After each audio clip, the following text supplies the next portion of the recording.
present. To my mind, Dagestan is exactly the place where, for centuries, many nationalities and have coexisted, have been put to test, failures and successes, and this is a diversity of peoples. There is a great number of them. Yesterday I talked to this fantastic people uniting different ethnicities, ethnic groups and faiths.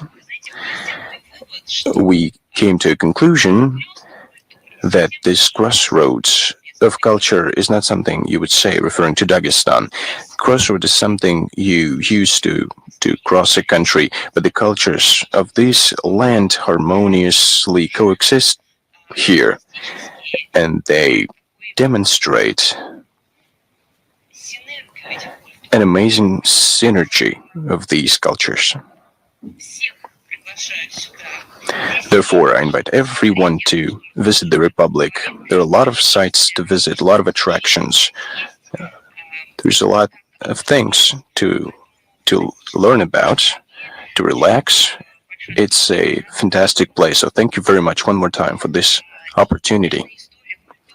History, culture, and especially the hospitality of the residents of Makhachkala make this city a symbol of unity of multinational Dagestan.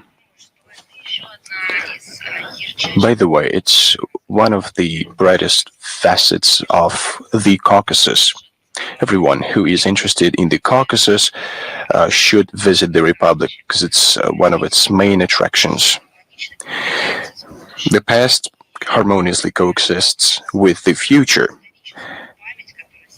and it represents the historic memory that is being preserved carefully by everyone. You can see it everywhere, in every rock, in architecture, in Dagestan's nature. Therefore, I think there are foreign friends or foreign journalists being on the tour from May 26th to 29th. Will have a lot to see. That's industrial potential, social, economic, cultural, historic parts of the Republic, and they can get first-hand replies to their questions about the Republic. We welcome the journalists from Azerbaijan, Belarus, Venezuela, Cuba, Hungary, UAE, Turkey, Iceland, Kazakhstan, Pakistan, and colleagues from regional media outlets. And traditionally, we are going to have representatives of the journalistic corps from different countries. I'd like to start with international and interregional relations. Let's talk about the statistics of Dagestan. It's one of the most unique, authentic regions of our country. It's a very promising and dynamically developing subject of the Russian Federation, where in peace and harmony, more than 30 indigenous nationalities and over 60 ethnic groups coexist with their own languages and dialects, and every people has preserved their traditions. And you can see that the Republic has been actively establishing external ties and has been successfully rechanneling their relations and is searching for new opportunities with friendly states. It's the southernmost region of Russia, and it has a very advantageous strategic location, has direct access to international shipping routes. Dagestan is a very important link in transportation and logistics infrastructure of the North-South International Transport Corridor. Currently, Dagestan is maintaining ties with over 62 states. Its priority is cooperation with CIS, EAEU countries, as well as with South and Southeast Asia.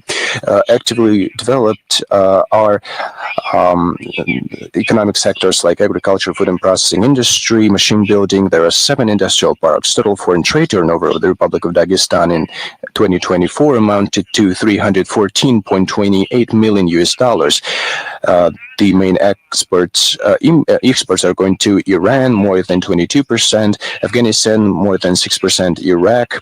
The main imports are from Iran, China, and Belarus. Of course, we support the focus of the leadership of the region and its business circles on searching new promising economic ties, on expanding cultural and humanitarian relations with foreign partners.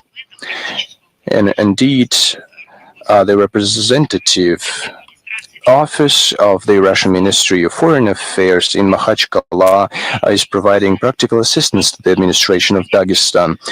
The whole ministry, in fact. I cannot help but mention the statistics of the cultural of diversity of Dagestan. Their folklore, their crafts have been very popular so far. Yesterday in Durban, we saw the reconstruction of the Azerbaijani theater. It is about to open very soon. About 11 club institutions, 97 municipal schools of supplementary artistic education. Historically, different crafts have been widely popular here. Artistic processing of metal, the famous Kubachi artisans that we saw yesterday at the museum in Durban. Stone carving is another example. The Dagestani stone is widely known in Russia.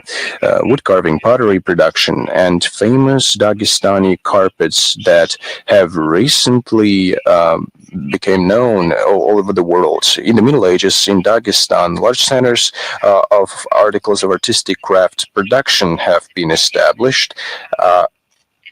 And they were distributed in the region and way beyond. From time immemorial, Dagestan attracted and inspired travelers, artists, and writers. In 2023, the Republic celebrated the 100th anniversary since the day of birth of the outstanding national poet of Dagestan, Rasul Gamzatov. The celebrations were a tribute to deep respect to his memory and a reason to remind of everlasting significance of spiritual values. He glorified those values with a national people scholar, so to speak. He wrote about the significance of civil unity, about patriotism, friendship, and brotherhood between the peoples of a great country, and he did it in a genuine manner. And of course, the coast of the Caspian Sea, the golden sands attract beach lovers. Popular touristic routes include landscape site and almost 6,000 cultural and historical heritage monuments. And I think the gem is Narinkala Citadel Complex. It is located in the city of Durban. Yesterday, we had a tour at this complex. It's not the only gem, but maybe the largest one. There, you can see it in every corner. Such gems. In the southern Dagestan, we have a unique complex, Shalbuzdag Bazar Duzi Yadi Yaridag. This is a good spot for extreme sports lovers. So you can find a place for every hobby, for every interest. You can talk about the city of Durban for hours, and local residents are doing it with a special pleasure. If you talk about artistic culture, they are ready to share the history of their land. Yesterday, when I was flying from Moscow to Dagestan, I was sitting next to a group of, I wouldn't say tourists, but it turned out that they were heading to Dagestan to relax, and they said they would do it regularly, and they visited a lot of spaces, and they were talking at length about Dagestan, that they were discovering it over and over again. They had a special attitude toward waterfalls, deep trenches, and rivers. They showed me pictures, but they said that wasn't the main thing. if not nature, if not the museum? What was the main thing, I asked. Well, they told me, you would understand when you visit the Republic. Of course, it's kindness and hospitality of local residents. Of course, during the year of the 80th anniversary of the Great Victory, I should touch upon the following. Dagestan, to be more specific, the Dagestan Autonomous Soviet Socialist Republic during the Great Patriotic War made a significant contribution to the victory. The republic and its people participated in the war, both at the front and in the rear. Here, the 44th and 58th armies were established, the 91st Rifle Division, the Makhachkala, the People's Commissariat for the Makhachkala Rifle Division of the People's Commissariat for Internal Affairs, 714th Anti-Aircraft Artillery Regiment, and many other units. During the Great Patriotic War, almost 126,000 people were drafted to the Army and Navy. Moreover, over 16,000 Dagestanis served in the army and in the navy before the war, who were the first to stave off the strike of German fascist troops. Dagestanis heroically fought in Brest, Leningrad, Moscow, Odessa, Sevastopol, Stalingrad, Novorossiysk, in Belarus, in Ukraine, in the Caucasus Mountains. They participated actively in liberation of the European peoples and of Korean people in China from fascism and Japanese militarism. You can see how it's all now connected with what's going on presently. But back then, we're not talking about the World War. It was an international debt, so to speak, international duty, and it's now coming back to us for the help that we provided to the whole world. There are some people who are ungrateful, but there are others who shoulder in shoulder are fighting against Nazism. Dagestani factories and plants, a whole range of products was manufactured. Shells, torpedoes, mortars, canned meat and vegetables, and many other goods. Dagestan was in the rear. Despite that, the whole life revolved around the life of the front, including healthcare institutions. The first evacuation hospital in Dagestan opened in July 1941 during the first weeks of the war, and it was in the city of Derbent. There were 60 evacuation hospitals open during the war in total. Dozens of Dagestanis excelled fighting as part of guerrilla forces in the Soviet territory occupied by fascists, and they participated in the resistance movement against Hitlerites in European countries. God, this tradition is still alive, and Dagestanis are fighting in the regular army now. They're very brave. Further, they were referred to as guerrilla fighters. Now they're called different. They are now volunteers. This tradition is very much alive. The tradition of fighting Nazism, fascism, neo-Nazism, with all that evil that divides people into those who deserve and those who not, just as the right of birth. Military feats of Dagestanis were awarded with high awards of the Soviet Union. 58 Dagestanis were given the title of Hero of the Soviet Union. 7 became holders of the Order of Glory. Over 100,000 Dagestanis were awarded military orders and medals. Thousands of Dagestanis were given orders and medals for dedicated work in the rear. The Medal for the Defense of the Caucasus was given to over 27,000 people. By the end of the war, about 142,000 Dagestanis were awarded the Medal for Valiant Labor of the Great Patriotic War 1941-1945. The massive heroism, and we're now talking about our present times, is demonstrated by Dagestanis in the battlefield in the zone of the special military operation.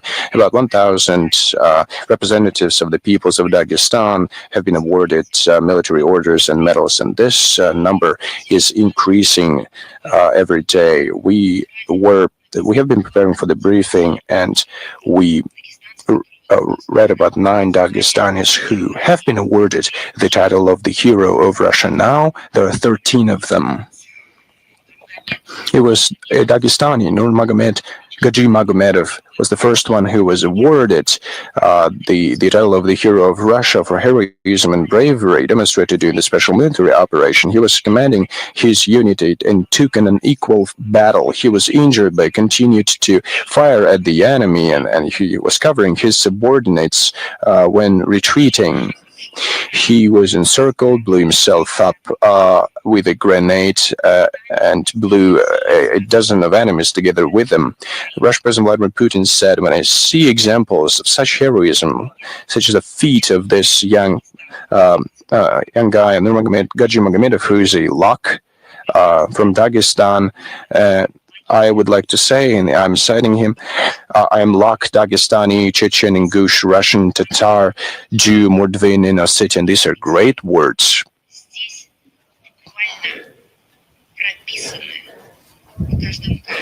And you can see these words inscripted, embedded in each rock, in each tree, in each monument of architecture. You can see this in synergy of nationalities and ethnic groups. You can see the synergy of religions in the best, the most appropriate way. Let's go to the international agenda. We should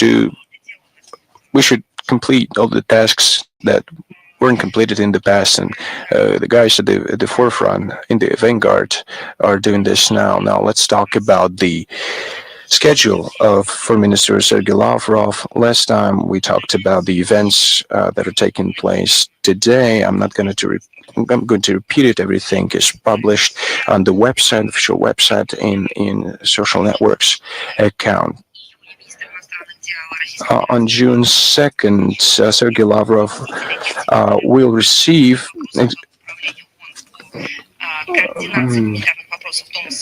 Thomas Fletcher, UN Under Secretary General for Humanitarian Affairs, head of the Office for Coordination of Humanitarian Affairs. They will discuss Palestine, Israel conflict, Syria, Lebanon, Sudan, and Yemen. Of course, humanitarian crisis in other regions. Of course, they will discuss also Ukraine and a complex reform of the UN. On June 3rd, the Foreign Ministry of Foreign Affairs will host an event for compatriots hosted by Russian Foreign Minister Sergei Lavrov. It will be attended by senators, members of the State Duma of the Federal Assembly of the Russian Federation, representatives of federal and regional bodies of executive power, heads of public organizations and foundations. The agenda is going to mainly focus on the discussions of the outcomes of the participation of the diaspora in the events, time to coincide with the 80th anniversary of the victory of the Great Patriotic War, and the work of the subject of the Federation in foreign Russian communities, using the example of the Republic of Tatarstan, as well as the preparation for the World Thematic Conference on Russian compatriots living abroad. And on June the 6th, it is an event from the schedule of the Minister of Foreign Affairs that has to do with the Republic of Dagestan. On June the 6th, the Cultural Center, GLAV UPDK, will hold a presentation of economic investment and tourist potential of the Republic of Dagestan. The event will represent an exhibition demonstrating the achievements of the region and social and economic development, representing its unique nature and unique culture. This presentation will give an impetus to expanding the international affairs, international ties of this federal entity. The representatives of the diplomatic corps are invited, as well as the representatives of the business circles and mass media. Minister Lavrov and the head of the Republic of Dagestan will make their speeches at the event. Now we proceed to the situation around Ukraine, the Ukrainian crisis. Literally every day we see new developments in this track, and just look what they turn the agreements into. Let us be frank. Due to the position of the Kiev regime, it was a challenge to achieve these agreements, and this was done in the Istanbul negotiations. In line with the agreements reached on May 23-25 in 3 stages, there was a prisoner swap according to the formula 1,000 to 1,000. More than 880 Russian military and 120 civilians came back home, including the residents of the Kursk region who were forcefully brought to Ukraine. The same number of Ukrainian citizens were transferred to the Ukrainian side, but there is a difference.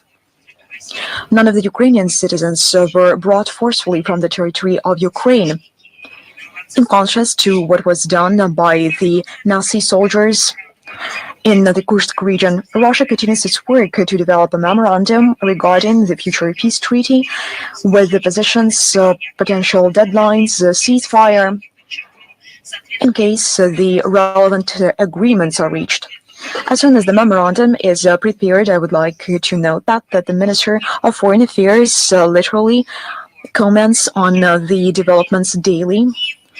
It will be referred to Kiev, and we expect that the Ukrainian side carries out the same efforts and will send us their draft projects and draft documents as soon as they receive the Russian document. Now we are hearing the destructive statements made by Zelensky.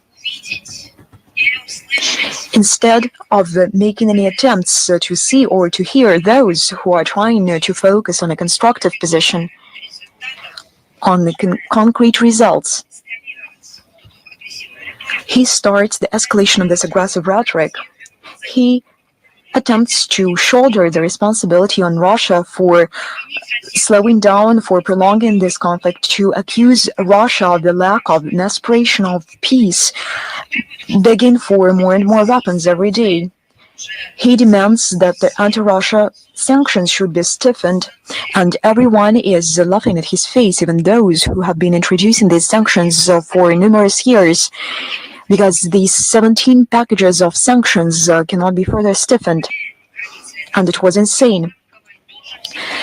He also asks for the financial assistance to Bankova, and some of these finances looted, some of this is meant for killing. Why are they doing all of this? The answer is evident.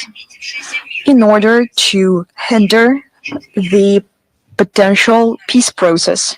Those who are seeking peace do not nurture any plans regarding sending more arms, which would be more lethal.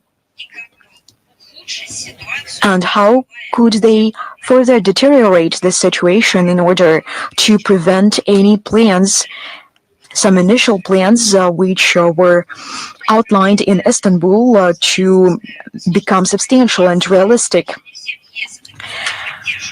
Not the whole European Union supports this insanity, but we cannot say that it is also the European. You can no longer usurpate the name of the continent. It does not only belong to the West, it also belongs to us, this European continent. But this party of the war does not leave any attempts to further to make the situation worse. As far as you know, they have adopted the 17th package of anti-Russia sanctions against themselves. They also agreed to further provide active support to Ukraine. How do you support them? Those who loot all this finance, all these materials and resources onto the Kiev regime, if you speak about the people, you'd better ask them why on May the 21st, during the joint press conference together with the NATO Secretary General Mark Rutte, Prime Minister of the Netherlands, Dick Schoof, said that the countries of the alliance will further support the Kiev regime and invest in its defense, regardless of the result of the Russian-Ukrainian negotiations. This is a ridiculous thing to say. From one side, the European Union, the NATO, you say that at this stage you have to provide them the seat at the negotiation table. Now you start accusing Russia that it doesn't take the proper approach to peace agreement, to peace negotiations. And at the same time, you say that they are not going to take into consideration the outcomes of the negotiations between Russia and Ukraine, and this is insane indeed. Or this is a cold-blooded ideology of those who support nothing but undermining the remnants of peace to benefit the war. And The Hague on June 24-25 will hold the summit of NATO. In the recent days, the Kyiv regime has actively ramped up terrorist attacks against civilians and civilian infrastructure. They feel this impunity. They perpetrate attacks against civilian infrastructure. As far as you know, on May the 23rd, the Ministry of Foreign Affairs made a statement in this regard, and we provided only some facts of the outrageous deeds committed by the Ukrainian armed forces in the Belgorod region on May the 20th as a result of a drone attack against an agricultural facility in the village of Tsarkovny. 2 women were severely wounded. 2 more women and a 7-year-old girl were injured as a result of a drone attack against a residential building in the village of Shebekina on May the 24th as a result of a Ukrainian drones attack in the settlement of Zazuli. 2 Amercom personnel staff members were injured. They came to extinguish the fire caused by the burning of dry grass. 15 civilians suffered from May the 20th to May the 25th as a result of shellings and drone attacks. And you know that many officials, many authorities, they made a meme out of this, trying to explain how you should sympathize with the sufferings of an individual. They started analyzing doctrines regarding the human rights. They intimidated people. And why now they see no civilians? Why are they unwilling to look at the faces of those civilians in the Kursk region as a result of drone attacks and artillery shellings? A 50-year-old civilian died and 4 were injured. Bandera soldiers perpetrated an assassination attempt against the head of the Bukovsky district, Nikolai Volobuev. He managed to leave the car, which became the target for the drone attack. In March, he was already shell-shocked as a result of a drone attack against the car when he was distributing and he was delivering bread for the residents. 64 residential buildings were damaged, as well as 28 apartments. The city of Rilsk also came under attack. The building of the child's sports school, 2 apartments, and 2 administrative facility sites were damaged.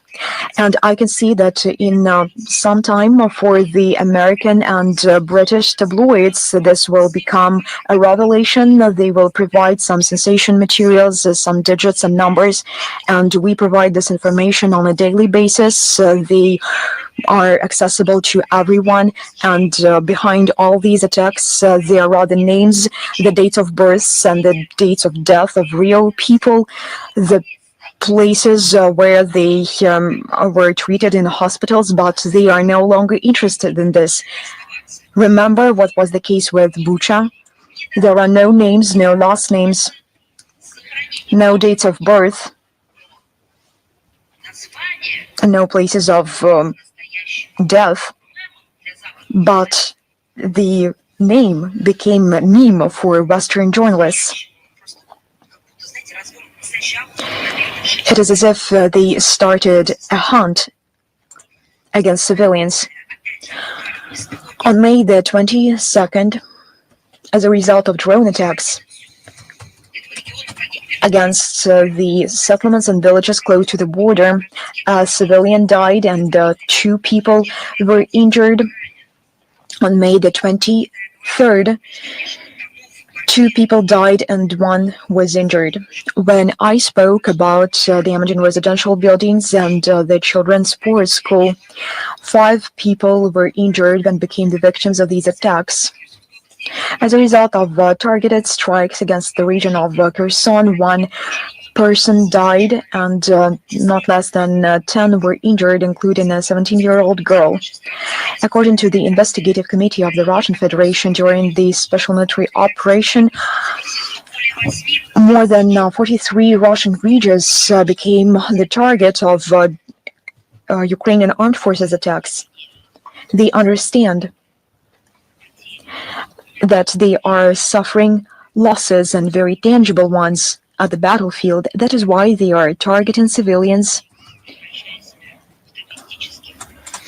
thus fully transforming themselves into terrorist extremists.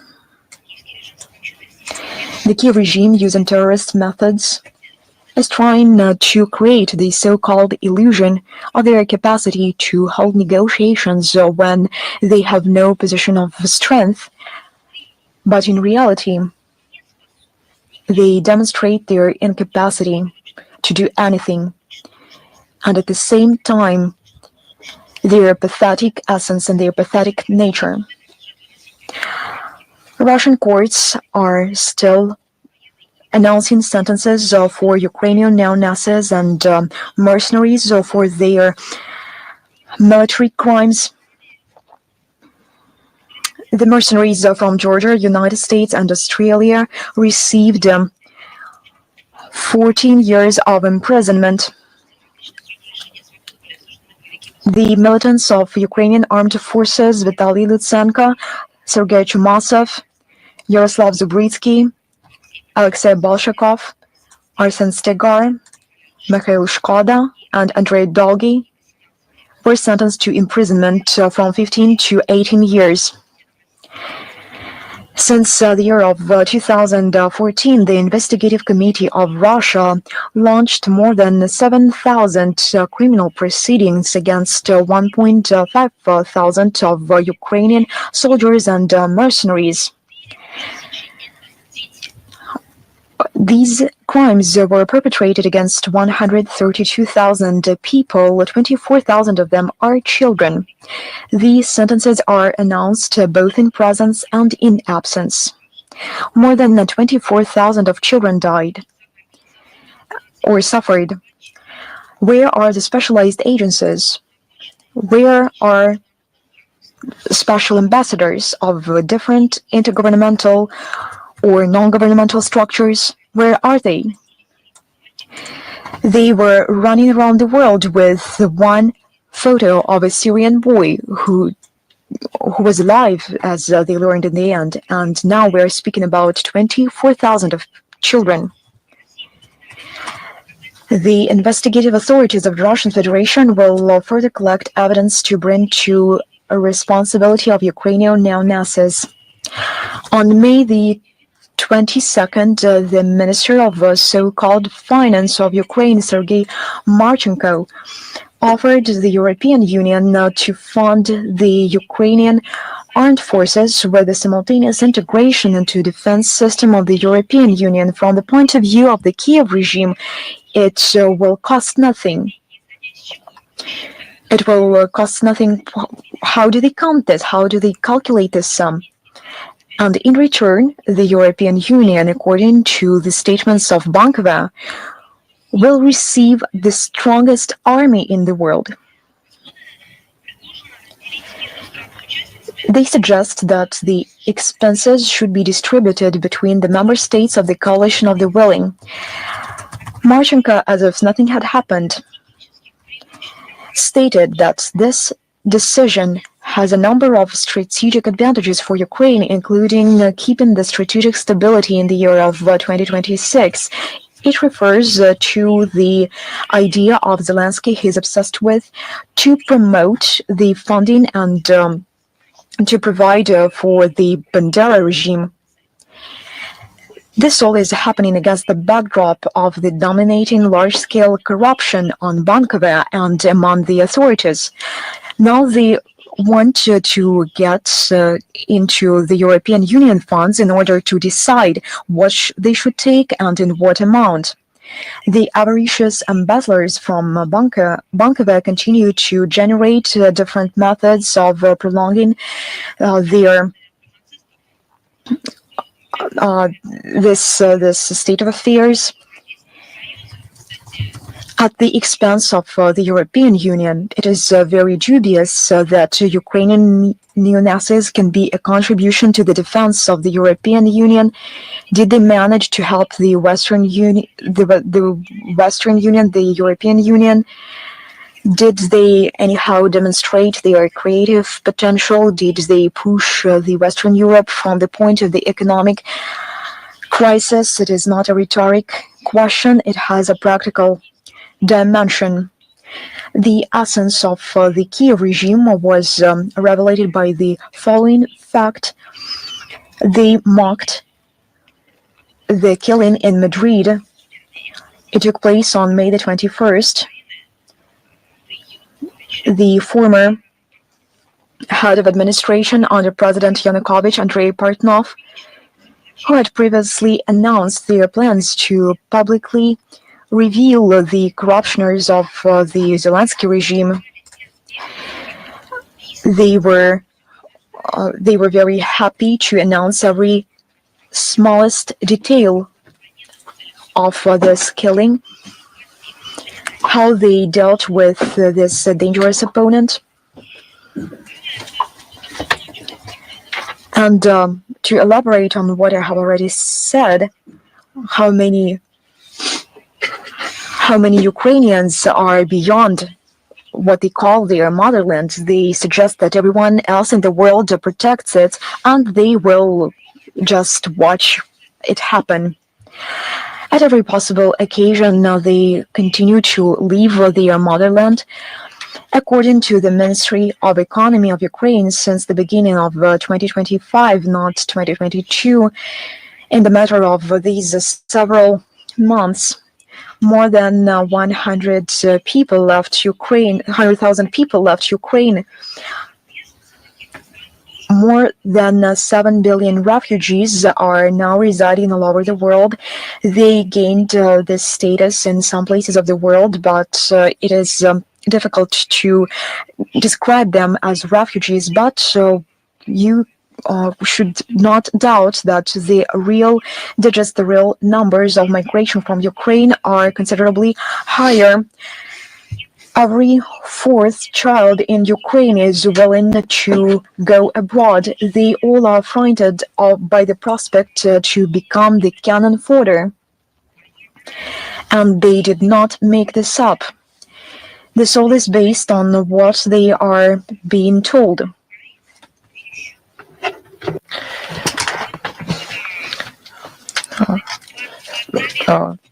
Irina Vereshchuk said openly. She said, she meant Ukrainian children have to prepare for war. Whether there's a ceasefire, a truce or not, the war, she said, is here for a long time. This is very important to hear to all those in the West who says yet again that it is Russia that sees the ceasefire in the wrong way. We understand what who think only about war have in mind, and of course the frenzy of the Kiev regime has no limits when it comes to orthodoxy in Ukraine.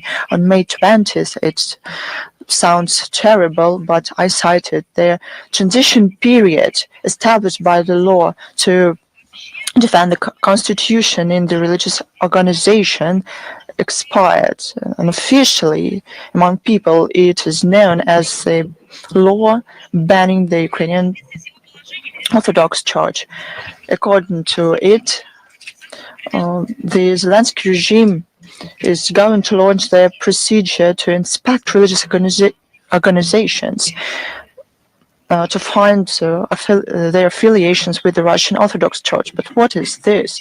They will check documents and finance documents. Their aim is clear. They want to remove the canonic church and to take all its property to the so-called Orthodox Church of Ukraine. They decided to start from the top, from the Kiev Metropolia of the Ukrainian Orthodox Church. The inspection was launched on May 20th. The head of the State Service of Ukraine on Ethnic Policy and Freedom of Conscience. Can you imagine that? Zelensky made it clear that if within a month the Kiev Metropolia does not sabotage with the Russian Orthodox Church, it will be removed under the court decision. What's next?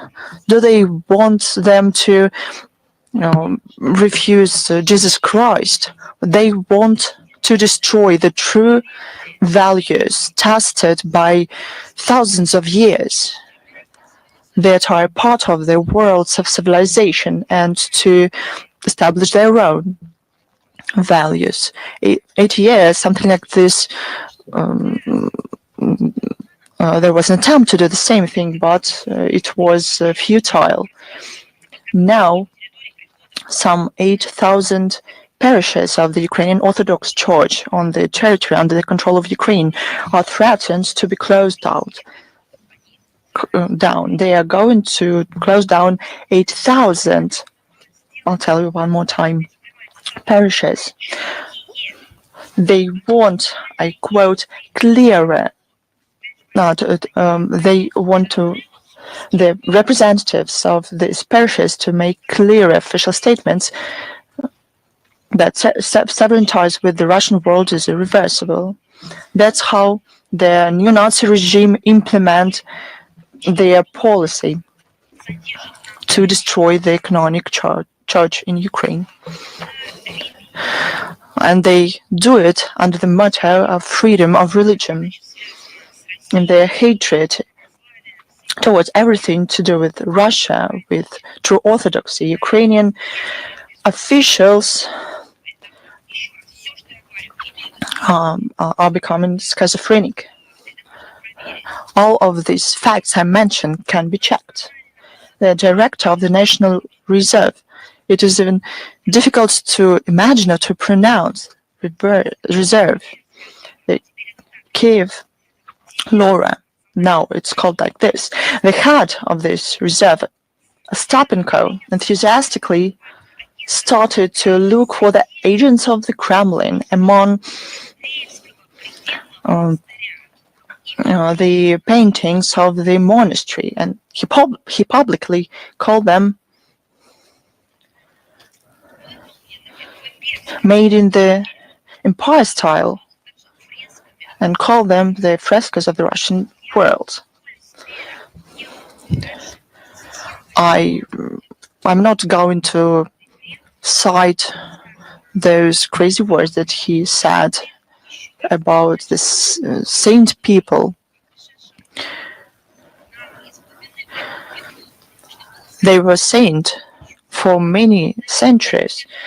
It is sacrilegious even to say out loud. We published 2 reports about the persecution of the Orthodox in Ukraine. The 3rd is about to be published. But Ostapenko wasn't saved by this, by his actions and words. But do you know why? It's natural to think that the presidential office probably took note of it, or human right defenders prompted them that this person cannot represent anything to do with the reserves and heritage sites. You will be really surprised. He was fired for another reason, as Mr. Duchinsky, the head of the service, said he was fired because of his position towards the fight with the Ukrainian Orthodox Church. He said that the activities of the Moscow religious organizations are banned by law. It's the Ukrainian minister says, and the Moscow priests desecrated the Laura, and he said that the Moscow spirit mustn't be there. And the process of cleansing the Ukrainian sacred places. Can you hear that? Is a priority that demand effective decisions. We call on the relevant international structures and international public to condemn this violation of freedom of religion. I don't know what kind of words they should found, but it is terrible what's going on. This includes the violation of freedom of religions and freedom of people of faith and priests. The same hatred and anger is caused in the current Ukraine by the monument to the Soviet soldiers. In Odessa, according to the local media, national radicals came from other regions of Ukraine, took down the memorial plate in honor of children from special artillery school who fought Nazis.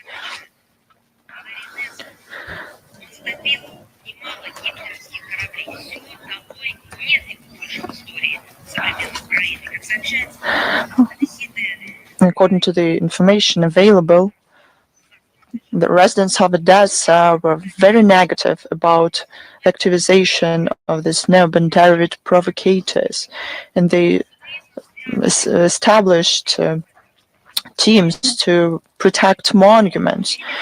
But they have a lot to do with history of the city. These people can live now because of those heroes.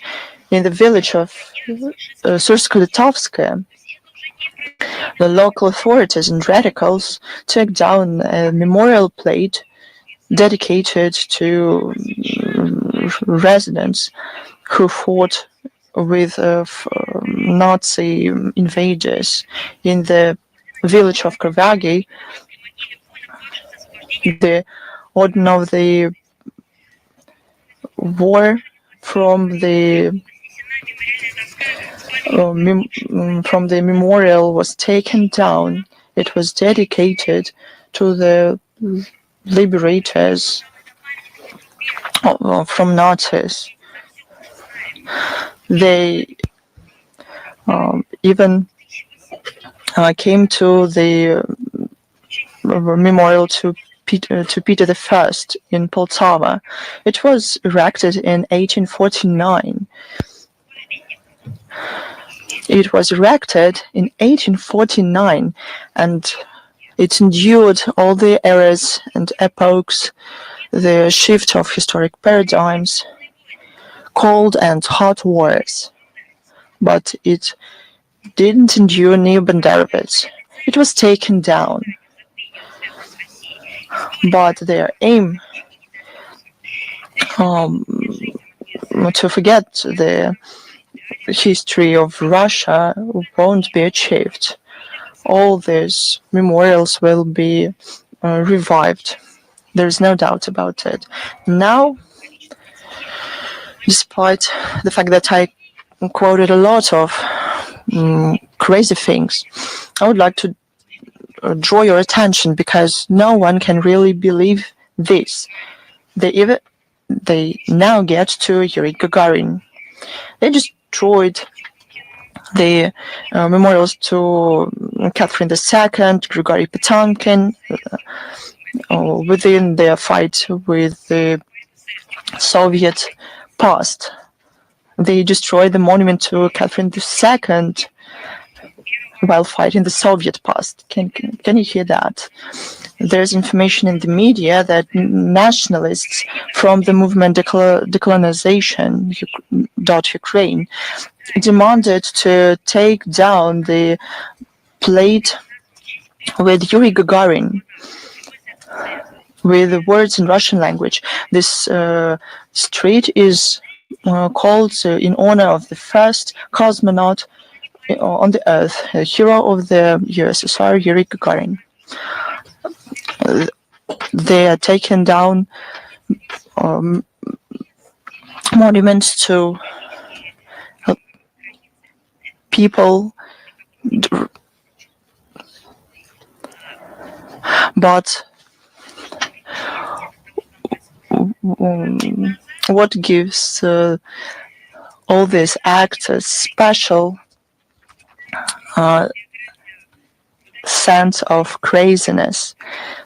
They wanted to rewrite the biography of an outstanding Soviet designer, Sergei Krylov. Do you remember that? How can two these things happen in one head at the same time? They want to declare this person to be included in the Ukrainian history, and after that, they want Yuri Gagarin to be removed completely, despite the clear tie between these two people. But it's a disease. These facts confirm the relevance of the special military operation to denazify and demilitarize Ukraine and to remove threats coming from its territory. All of these aims will be achieved, as our authorities said many times. Let's move on to the next topic, though quite close to this one. I'm sorry. We noted a number of publications about more military preparations of Norway in the north. Those steps concern not only the inland part of Norway, but also the archipelago of Spitsbergen that has special international legal status. On May 21st, Prime Minister of Norway said that there's some correction of the military activities. It is more active. We see these words of the Prime Minister as another measure aimed to blur the Norway's policy to limit themselves on foreign military presence and activities on the territory of the country. And we cannot agree with that. First, Oslo cannot make any independent decisions here because all the foreign and defense policy of Norway is aimed at achieving goals of NATO.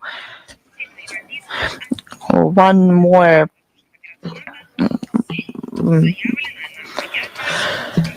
example of this is the establishment in the city of Bodø, NATO, a united center of NATO air operations. Second, any steps of the Norwegian leadership, especially facilitating escalation tensions in pre-border regions, without any doubt, will be taken into account in our military and political planning and will have negative consequences for Russia-Norway relations. We have to say that Norway is aimed to involve the Spitsbergen archipelago in the military and political planning of NATO. On May 12th through 14th, the archipelago saw the numerous delegation of the Parliamentary Assembly of NATO, about 40 representatives from 20 countries of the alliance. On May 20th, the Norway reconnaissance plane Boeing P-8A Poseidon drilled approaching the airport of Longyearbyen, that is of purely civilian status. Under the Spitsbergen Treaty of 1920, Norway is committed not to create and to prevent the infrastructure that can be used for military purposes. And all these actions of the Norwegian authorities implemented to ensure their security in reality lead to high military activities close to the Russian borders. We underline that the responsibility for the peaceful development of the polar area belongs first of all to the Arctic states. More about NATO, we follow closely the preparations of the collective West and exercises. This confirms the idea about aggressive stance of NATO that wants to completely exploit the territory of the new member states, in Finland in this case. A vivid example is the involvement of ships and soldiers from Germany, Sweden, and Estonia to the exercises Narrow Waters 25.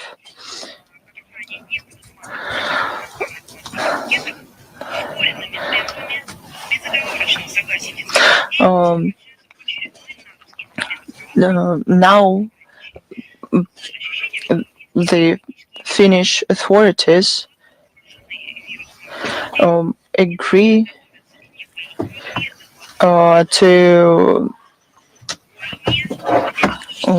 to further escalation on the Russian borders. They want this. They spent billions from their budget to the imposed narratives from the outside.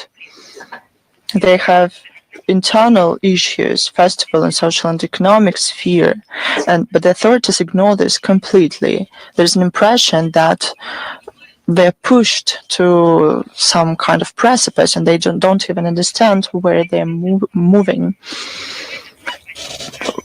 It's up to the people of Finland to decide, but we understand how the information space there is blocked.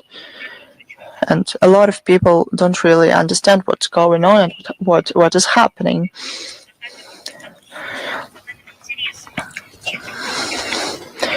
The collective West prompt them to total confrontation with Russia that contradict their root interests. Now let's talk about Afghanistan. On May 25th, a humanitarian aid batch arrived. 1,280 tons of wheat flour. It was provided by Russia as an additional contribution to the World Food Program Foundation. This flour will be distributed among the residents in need of Afghanistan. The work to give humanitarian assistance to the friendly Afghan people will be continued. We have also noted two new statistics on criminals committed by Westerners in Afghanistan. The author of the publication is Deputy Head of the Asian Branch of Human Rights Watch, Patricia Gossman. She cites statistics of investigation of extrajudicial killings of civilian Afghans committed by foreign servicemen. governments of Western countries, despite the public pressure, protract judicial investigation of crimes committed during the occupation of Afghanistan, not to mention compensation for the families of victims. In particular, out of 19 Australian servicemen implicated in the case of killings, including the ones of civilian residents, only one was prosecuted. As far as Great Britain goes, information was distributed there in Britain.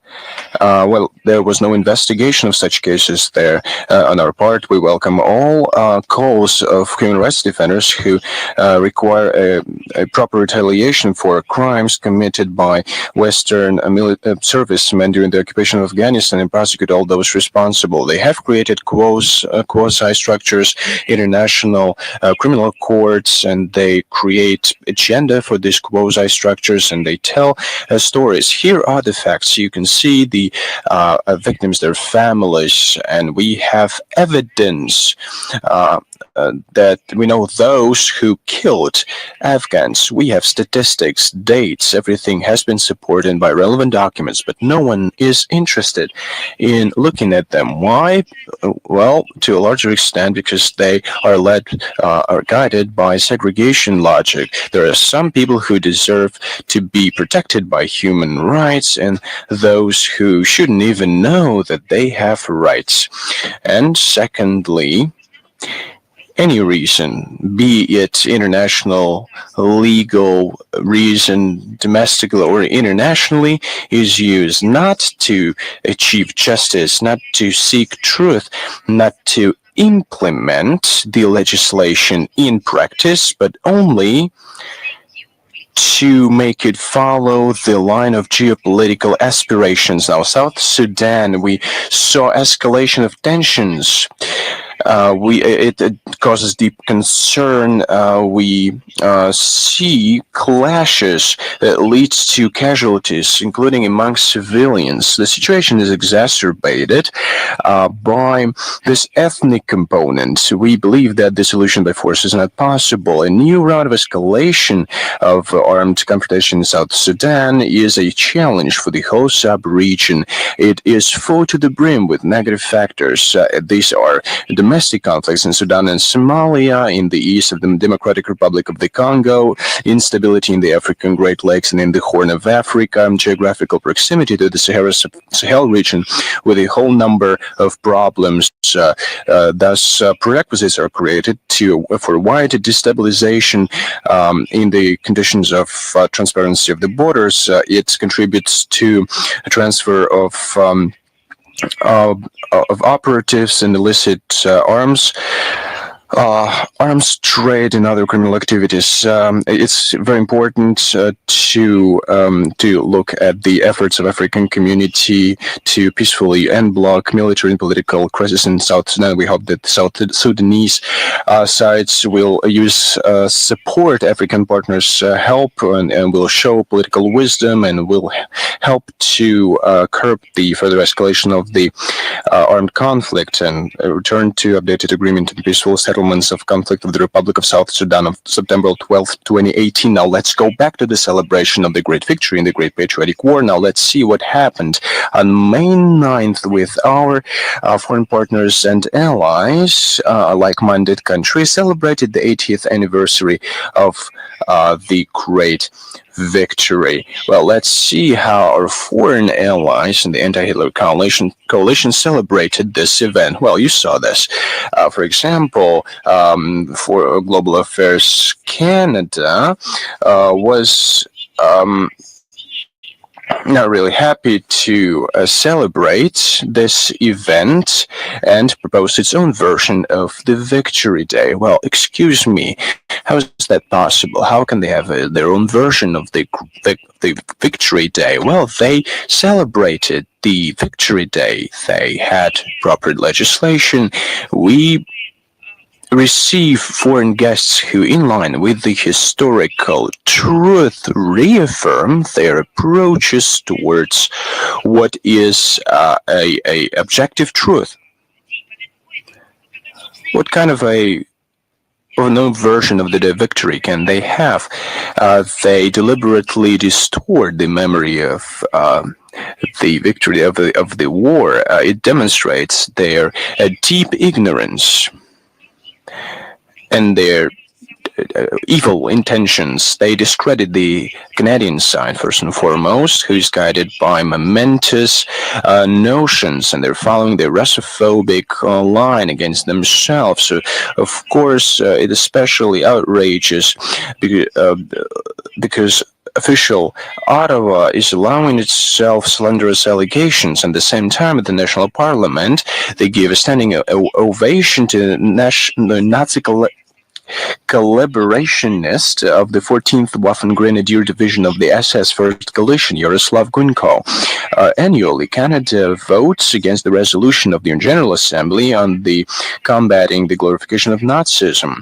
The same Canada is telling us that we are not celebrating the 9th of May properly. Well, let me tell you that Canada does not declassify Library and Archives Canada's lists of Nazi criminals and their henchmen who found safe haven in Canada. Well, they should look at themselves and maybe they'll have an answer to their questions. And of course, another contribution was made by Canadian ambassador to Moscow, Sarah Taylor. She wasn't satisfied with those offensive Russophobic commentaries after the flower-laying ceremony at the Motherland Monument at the Piskarovsky Memorial Cemetery in St. Petersburg. In social networks, we heard an appeal coming from her, and I am quoting her. Well, excuse me, but I should do it, but one has to understand what they're infected with. So she said, and I'm quoting it, the Canadian ambassador, the Russians usurped the right to the victory.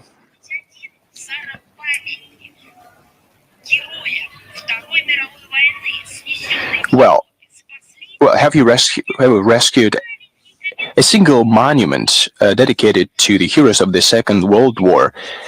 Have you posted anything on the social media to condemn barbaric destructions of the tombstones dedicated to the soldiers who fought against Nazism on the European continent? Have you done or said anything? When monuments were destroyed, memorials, burial sites, including in Ukraine, which you are a patron of. Well, not a single time. That's why you have no right to utter such things. We are preserving the historical truth. And we are doing it for those who are guided by common sense for future generations on different continents who will recover from that infections, from this historical amnesia, and they will want to learn what the truth is. The Canadian side should stop rewriting the history of the Second World War, should abstain from provocative rhetoric and focus on the objective evaluation of the past. The Day of Victory is not a subject for political speculations. It's a symbol of unity, decisiveness against any manifestation of Nazism, fascism, and other hatred towards human beings, and this memory about the heroism and self-sacrifice of the Soviet people against Hitlerism is sacred, and any attempts to vilify it will be decisively curbed. I told you that we will give you examples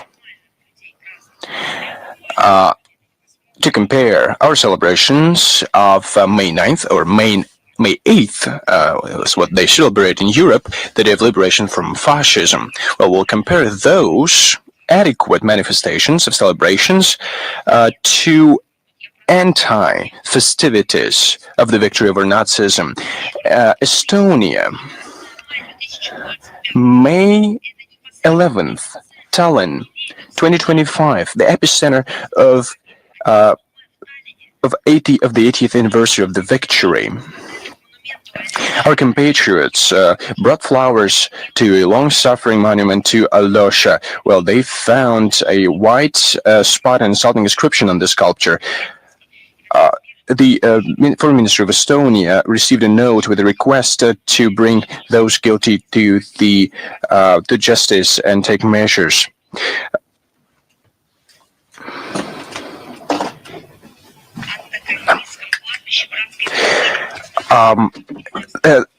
Overnight into May 9th in Vilnius, unidentified persons poured red paint on the sculpture of soldiers and the tombstone on the Antakalny cemetery. On the eve of the Day of Victory, vandals desecrated the mass grave in the city of Uten.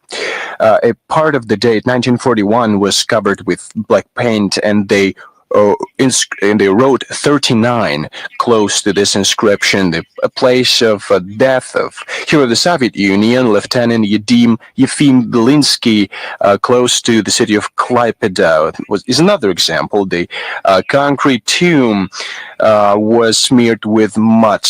They desecrated the hero. They desecrated themselves by doing that. Germany, one of the most cynical incidents happened in Bavaria. Compatriots residing in Munich reported that from the wreaths that were laid on May 6th to the monument on the foreign execution site of SS in Herbertshausen, close to the Hell Memorial site, that were laid by Ambassador of Russia and Consul Generals of Russia and Belarus. Ribbons were ripped off and removed. What did you do with those ribbons? Where did you put them? It turned out that personally director of the Hell Memorial Complex, Gabriele Hammerman, is behind all of this. She introduced a ban on using national symbols of Russia and Belarus and gave an order to rip off the ribbons. That was the way when Jews were marked with yellow stars in Germany. Then, in the following decades, they were treated through a special program, but not everybody was recovered. Consul General in Bonn sent to the local police a statement to initiate criminal proceedings on vandalism and bring perpetrators to justice. This is lawlessness aimed at denial and rewriting history. It's desecration of the memory of victims of Nazism, justification and approval of crimes of Adolf Hitler and his henchmen, mockery of state symbols of the country. His diplomatic representatives are accredited in Germany in accordance with the Vienna Convention on Diplomatic Relations. It gives dip missions and consular institutions comprehensive immunity and right to use their national symbols without any limitations. But somebody in Germany made up their mind to ban this. According to current situation, well, they used to mark us in concentration camps with red triangles. They gave us, they saw badges with inscriptions Austin, SU, and others. Well, they continue to do that. They remove any reminders, including ribbons from diplomatic wreaths to anonymize their memory. But we remember Bulgaria, May 6th, 10th, and 11th on the monument of the at the mass grave in Lozenets. Insulting inscriptions were made. Responsibility were claimed by members of neo-Nazi formation, National Legion of Bulgarian Youths, Decommunization BG group, and initiators of annual procession to honor the accomplice of Hitler, Hristo Lukov, from pro-fascist movement, the Bulgarian National Union. On May 8th, a monument to Red Army soldier Kalinin in the settlement of Chilopich of the Sofia region was desecrated. On May 9th, a memorial plaque in the settlement of Haskova was covered with the paint. It was put up by the Russian club. The Czech Republic, the city of Teplice. If not for the Russian army, it would not be even a German city of Teplice. It just wouldn't exist. It was liberated on May 7th, 1945 by the 10th Guards Tank Corps. Teplice is known for the fact that in 1939, well, somebody remembered in Europe after Germany exceeded the Sudetenland in Germany as a result of the Munich conspiracy. One with the largest synagogues in Czechoslovakia was burned down during the liberation day on May 7th. An act of flagrant vandalism was committed with regards to the monument of the Red Army. From from the pedestal, the sculpture was knocked off and destroyed, dedicated to Soviet hero. The investigative committee of Russia, Alexander Bastrykin, initiated the criminal case on desecration of the memorial. We hope that they will be punished. Copenhagen, Denmark, on May 9th, on the Bisberg cemetery. A monument was sprayed. It was dedicated to Soviet soldiers. Every act of vandalism is another brown spot of reviving fascism on the map of the European Union. We'll just wait a bit, and the US will not be able to wash off this shame. The Russian embassy returned to Danish authorities with requirement to investigate this act of vandalism and to bring those guilty to justice.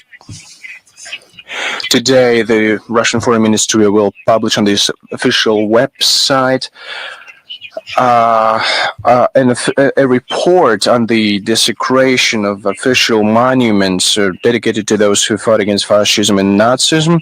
It will be published in both Russian and English. It is dedicated to activities, to acts of certain states. I just gave you facts behind which are vandals and other criminals, crazy people.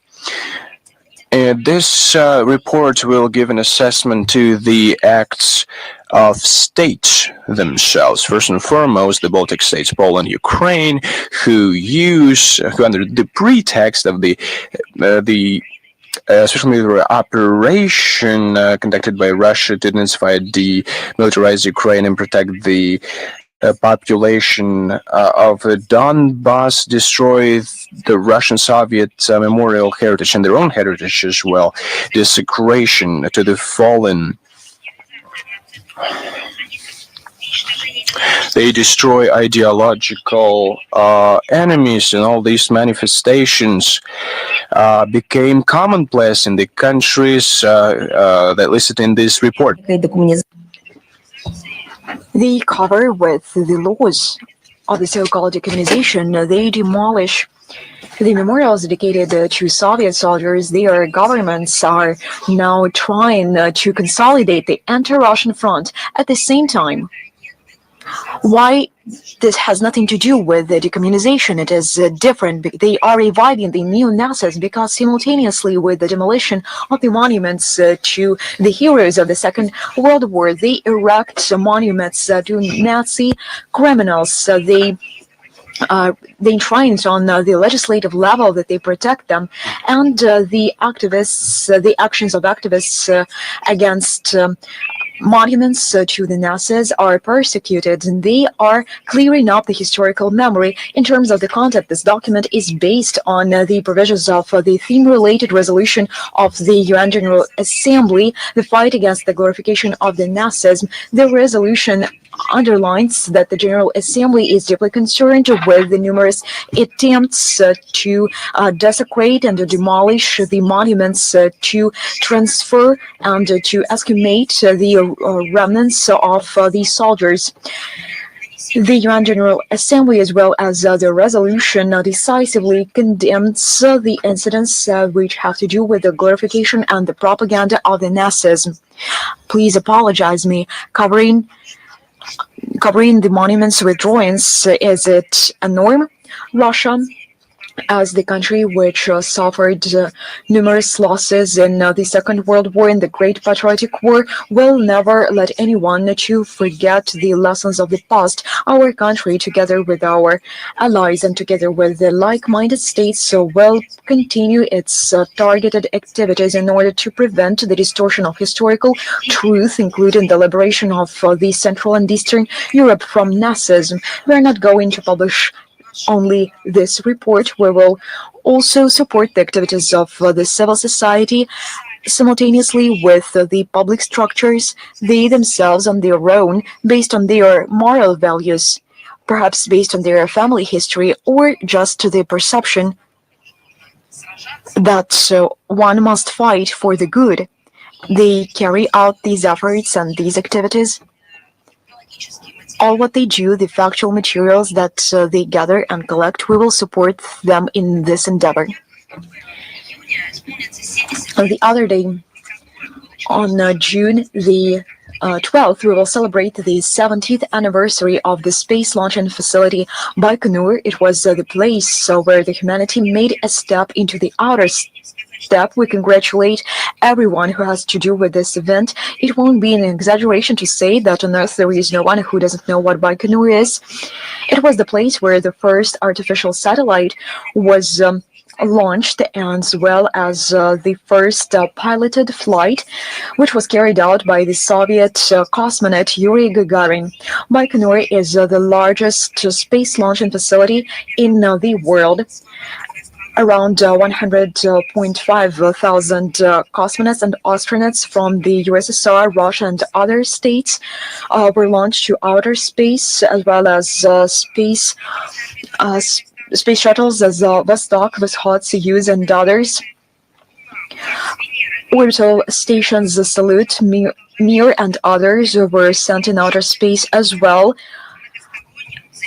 And Baikonur is involved in international cooperation as part of the International Space Station. Baikonur has a very important international meaning and importance. This is a symbol of many-year friendship and partnership with the full respect of all norms and principles of international outer space law. On June the 12th, the Russian embassy in Beijing will organize a reception dedicated to the Day of Russia. Ambassadors, authorities of the People's China Republic are invited, as well as other representatives. As part of the event, the National Philharmonia Orchestra of Russia will perform by the Great Wall of China, led by Vladimir Spivakov. The program will include the music by outstanding Russian and Chinese composers. At the same time, from June 12 to June 15, they will open the Moscow Seasons in Beijing at the central street of Beijing, which are organized as a part of the cross-cultural years of Russia and China. Everyone will be able to attend the exhibit, the Fair of Moscow Souvenirs, to enjoy the performance of different artists and performers. The Tourist Information Center will open its doors these days. Everyone will be able to get to know the Russian capital, to learn about its rich cultural and historical variety. On June the 13th, China will host the conference, The Cities of the Future, Synergy of Strategic Partnership between Moscow and Beijing, where the participants will discuss the sharing of expertise and cooperation. Now I'm ready to answer your questions.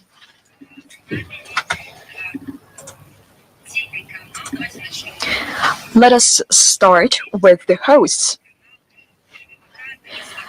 RGVK Dagestan, are you with us?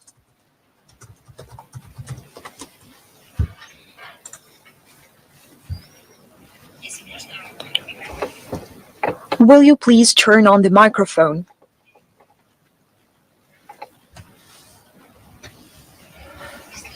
I cannot hear you.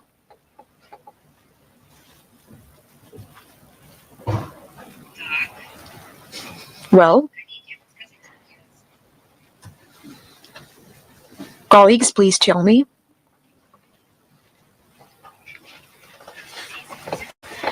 Good afternoon. I apologize. Please speak up, if you will. Dagestan is a region with a strong cultural code and ties with the Islamic world. Do you have plans to more actively use the potential of these regions in Russian foreign policy, especially in the East? I have already mentioned this in my introductory remarks. Of course, yes. And it will be a pleasure for me to reiterate that Dagestan is a unique region of Russia, and this is the embodiment of the century-long synthesis of cultures where the Islamic tradition coexists with other religions. It is harmonically intertwined with the Russian state values. And this example can serve as an important component when we are seeking an answer to the question in many points of the world. How can we combine this? How can we combine this which cannot be combined according to the point of view of some others? How could these religions coexist in this harmonic way, in this harmonic manner? Just wait a second. I will be frank. Yesterday, I tried to ask questions, not without provocations, the tour guides, the local people. What culture dominates the region? I did this from many different sides, and to all provocations, I received only one reply. We are Dagestan. And when I asked questions about art, about the language, about the culture, please tell me, perhaps there is a dominating component. No, there was only one word: synergy and coexistence. It is remarkable because these were improvised dialogues. They were not prepared ones. I was trying to understand, I was trying to figure out, and people do have this attitude towards their culture and towards the unique character, unique features of the region from this very point of view. And I believe that this experience can be borrowed, and it can serve as a role model for those who are trying to understand in what way this can be done. This does not mean that we have no problems, that we did not have them, or we won't have them. This is a live organism, and this is a development which we are seeing about the ways to overcome these problems. This does not only deserve our attention, but this can be used as an example of success. The historic proximity to the Islamic states of the East creates a promising and conducive environment for developing inter-civilizational dialogue between the regions of the Russian Federation. For instance, in September 2024, we successfully organized the religious forum Peace to Your Home, which brought together spiritual leaders of the federal entities of the Russian Federation and from abroad. This is the answer to your question from the civilizational point of view. And speaking about the foreign relations in general, I have just mentioned the presentation of the Republic of Dagestan on the platform of the Ministry of Foreign Affairs, Glav UPDK, which is a subordinate structure to the Foreign Ministry. This won't be a presentation for the people of Moscow, but for the diplomatic corps. They will see for themselves the rich potential of the Republic of Dagestan. The great number of forums are organized in the Republic of Dagestan in full. The digital forum will also be held there with the international participation. These are just some of examples. This is not the matter of the future, because the experience of Dagestan is successfully used in foreign relations of Russia between the eastern states in the context of the coexistence of religions and cultures. The region increases and boosts its ties with the Organization for Islamic Cooperation. Dagestani universities provide education for students from Syria, Yemen, Sudan. They come back home not only with their graduation certificates, but with the understanding what the advantages of this inter-confession dialogue is like. This is only a brief review. Do you have any other questions? This is it. Thank you very much. We are moving forward. Now we will ask a question from the video conference Международная жизнь. Are you with us? Madam Zakharova, you mentioned the sanction pressure. It seems like that our counterparts won't be satisfied soon. They decided to introduce another package of anti-Russia sanctions and to isolate Russia. What would you say about this? It is not an aggressive Russophobia. It is an insane, a complete mad Baltic states phobes because they introduce additional sanctions against Russia, and this damages their own interests. They hate their own states. Their own states are natural historic neighbors of Russia, and they have always been. They have always been now promising natural partners of Russia. Perhaps not for Russia, but they are such partners for us, and they cut them away from the resource base, from the markets, from humanitarian scientific cooperation. They cut them off from all of this. What for? Perhaps they made a scientific discovery, a scientific invention, which was nurtured by this Russophobic ideology. Perhaps this was the case. Nothing of this kind. Take any sphere of life. They have the so-called anti-achievements. In my mind, first and foremost, one should understand that this now is beyond Russophobia. And this is a Baltic states phobia. When we mention the statements of the authorities of these Baltic states aimed at introducing more destructive measures on our shared European continent. On the other hand, perhaps we should turn the blind eye to these statements because they take these positions on a temporary basis. These are not people who are elected by their own people. They come according to the lists. Their own people do not appreciate their actions. They come according to the lists from the European Union and the NATO offices. There is another point here. The destructive line pursued by Riga Vilnius. And this destructive line triggered a massive population outflow from their states. They present their statements as a nation-oriented policy, and it is not the case. And you can see the result. This population outflow triggers not only in damaging and destroying the economy, in destroying education, science, culture, and the society, their whole community. These trends will persist and they will become stronger and more tangible. Russia will further consolidate its ties with the world majority, those who choose to follow the common sense, no matter how badly they want to achieve their targets and how rampant these Russophobic trends become. We follow our own path. We seek peaceful coexistence. We respect the international law, and we want international cooperation, peace, and friendship. Do you have any other questions? Yes, I have one more. If I may. Please do. On May the 19th, the Minister of Foreign Affairs of Moldova, Popshoi, when speaking about the situation in Ukraine, stated that Russia understands only the language of strength, the language of force, and does not seek peace.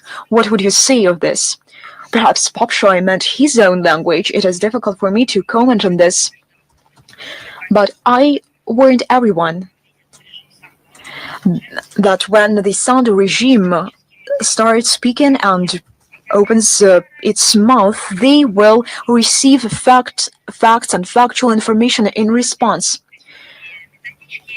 And these are some guideline books sent from Brussels in order to support this subject on the agenda. Perhaps this is a preparation for the elections. We have drawn the attention on numerous occasions that the military structures of the Moldovan Republic are being drawn into the NATO. They pour Western arms into the Moldovan military. They organize military and technical military exercises which do not serve the interests of Moldova. Let me give you some examples which testify to the policy of militarization. On April the 24th, Brussels announced the new package of military assistance to Chisinau in order to strengthen and consolidate its air defense capability. The National Army of Moldova received another package of military equipment and gear, including mine clearance equipment, special transport drones, bulletproof jackets, and others. On May the 15th, in Berlin, they signed an intergovernmental agreement between Moldova and Germany in order to provide financial assistance and sending a consultation group of the Ministry of Defense of Germany in order to speed up the modernization of the military sector. Why are they doing this? In order to make Moldova sink. On May the 20th, the European Union Council adopted the solution to extend the mandate of the partnership mission of the European Union to Moldova for 2 more years up to May 31st, 2027, in order to provide the security of Moldova. What is the Moldovan security like? What is the foundation of this? It is education, employment, of course, good neighborly relations with their neighbors. Of course, we understand that they are neighbors with the Kiev regime, but this is not the target and the goal of all this assistance, and who is going to pay for all of this. No one speaks about this, but we will.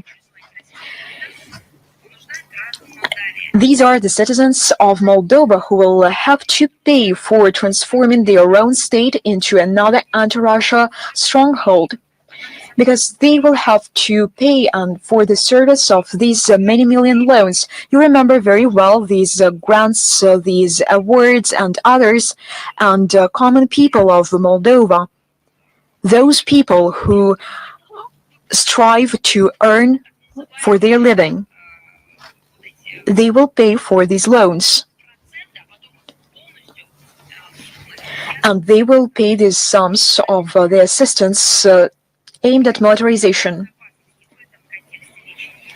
This has nothing to do with security in this context, and fortunately, Moldovan people understand this quite well.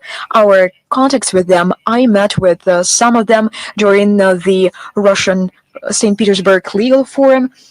They want to get rid of this logic which has to do with militarization, transforming themselves into the so-called stronghold to serve no understandable reason. And they understand that their security is possible only through mutual respect and mutually beneficial cooperation, including with Russia. And they understand this from theory, not from theory, but from practice. They remember the history, and they separate between the true and the false. And once again, as soon as Mr. Popshoy promoted this initiative and started speaking about the use of force against the Russian Federation, he used the cliches made up by the West regarding the strategic defeat of Russia. And perhaps he doesn't remember that any attempts of the use of force against Russia ended up with a complete failure for the West. They do not know how to recover from the economic crisis. They are running around the world with their delegations to recover their own economy, but there is nothing to recover with such aggressive thoughts in their mind. Why do they involve Moldova in all these actions? Being the citizens of Moldova, at least on paper. But as far as I understand, most of them, the majority are the citizens of some other states. This is a destructive policy, but we will respond to it. Let's give the word to our foreign colleagues. Al-Mashad with us. Yes, I can see you. Good afternoon. The West continues to introduce sanctions against Russia. You commented on it already. Despite all peaceful efforts from Russia, the sanctions continue. What does Moscow think about the sanctions? How they can influence to continuation of peaceful efforts. The sanctions started against Russia not in 2022. They were introduced directly and aggressively since 2014, but they also were in place before that. We couldn't fully participate in formats while we were full-fledged members. Think about it. Remember this. We didn't have possibility even within G8 to participate in the work of the economic cluster. Isn't it the indirect sanctions, when it came to real economic decisions, we couldn't participate. It's not the only example. For example, endless ideas in the US how to restrict trade with Russia and economic ties. The amendment of Jackson-Vanik that it was adopted during the Cold War to give the possibility to Jews to leave the USSR. Many of them came back to the Russian Federation after the USSR dissolved, but the amendment was still in effect. It took a decade to overcome this mentality and to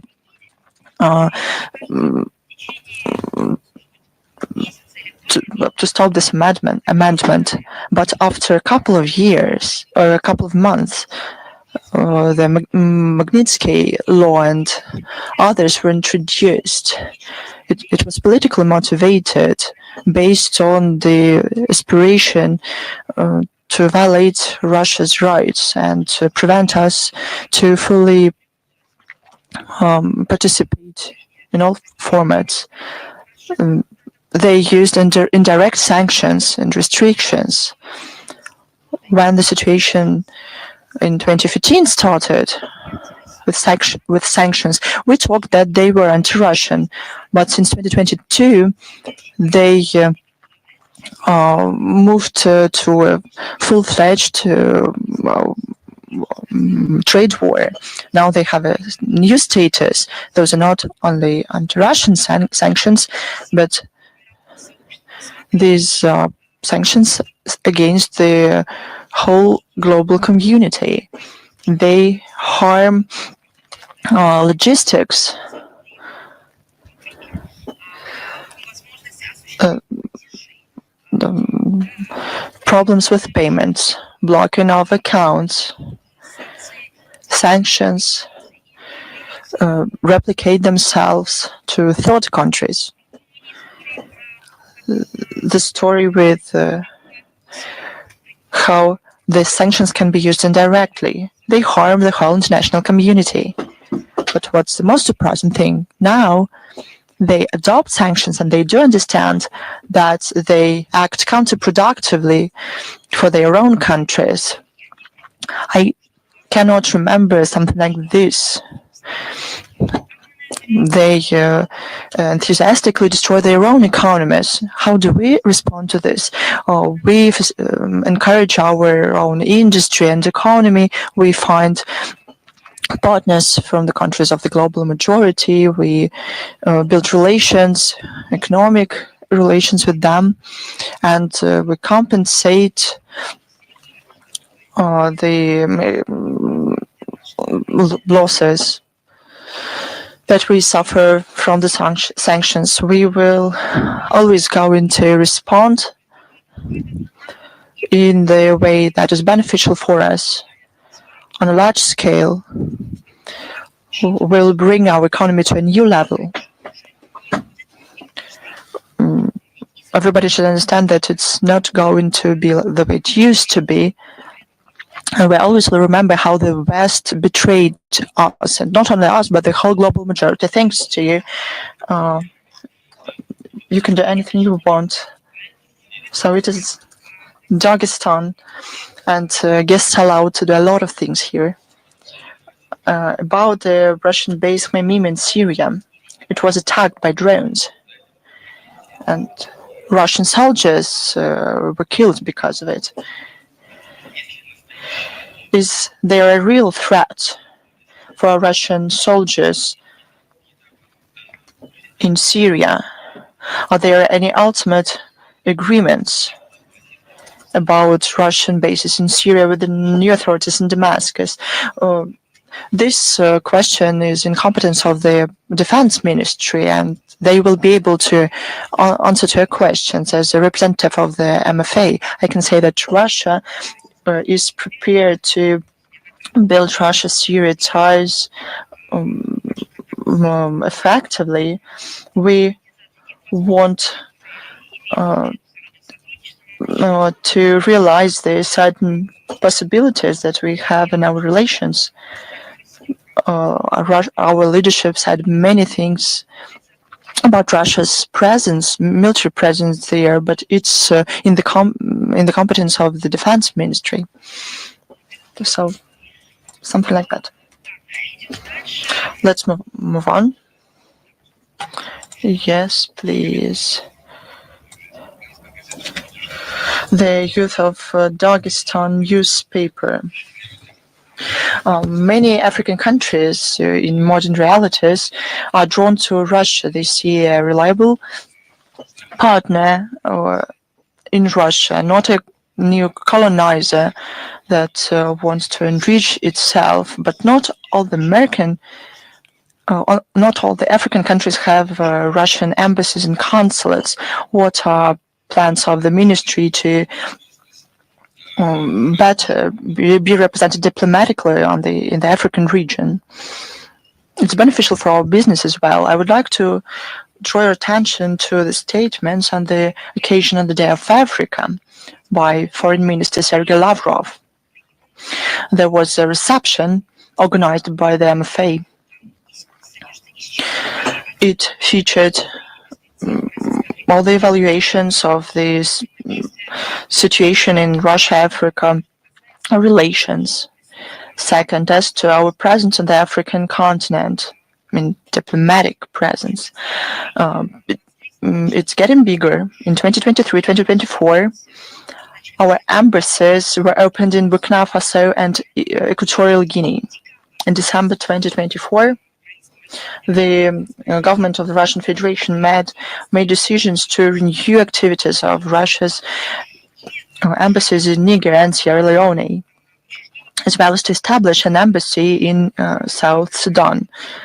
Right now, the work to open these diplomatic missions started to take real steps, and in future we not only have plans but real actions. The expansion of our presence and prospects for it is an important contribution to trade and economic and investment interaction with African countries, and as well as in other spheres. I would like to underline one more important thing. This is a two-way road, and we note and we respond to those calls of the African countries to make our dialogue more active. Many times in various formats, while working in the Russian mission at to the UN, while talking to various diplomats, heard the phrase from African diplomats: "Go back as soon as possible. Amplify your presence here. Africa needs Russia. We need the balance in the world." It's not only about investments, about support. It's about the balance. Who, if not the African continent, knows that the one center of decision making, one center of power that was self-declared to be dominant, they have known this throughout their history, not from history books, but from life. They know what countering factors mean and see our country as a partner, as an ally, and as a balancing power.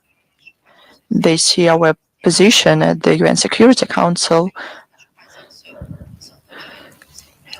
and in a number of regional issues, and they draw their own conclusions. They understand that the constructive role played by our country during the USSR era in the African affairs, and even before that, before the USSR, during the Russian Empire, Africa did not see anything bad from Russia. It's a huge factor for them. They want more our presence there, and we respond to this. We hold forums and summits, Russia, Africa, and ministerial meetings. This is not only classic diplomacy and protocol. We do real things in various tracks, from investment forums, educational forums, women's conferences. There are non-governmental meetings, journalists discuss things. This is based on mutual interest of Russia and African friends to build dialogue further. It will be continued. Thanks to you. Let's move on. Is Vestia with us? It will be joining us online. MFA of Poland says that it gave to the Russian side the note because of dismantling of bas relief in the memorial complex Medne in the Tver region. Did Moscow receive it? Will it react to this in some way? Can you please repeat your question? The Polish MFA say that it sends to the Russian side the note following the dismantling of bas reliefs of Polish military decorations from the memorial complex Medne. Indeed, we received this note. There was a statement from the Polish MFA on this topic. We already commented on it. I already said that all those protests look cynical and hypocritical, because they consistently, for many years, destroy Russian memorials, and they do it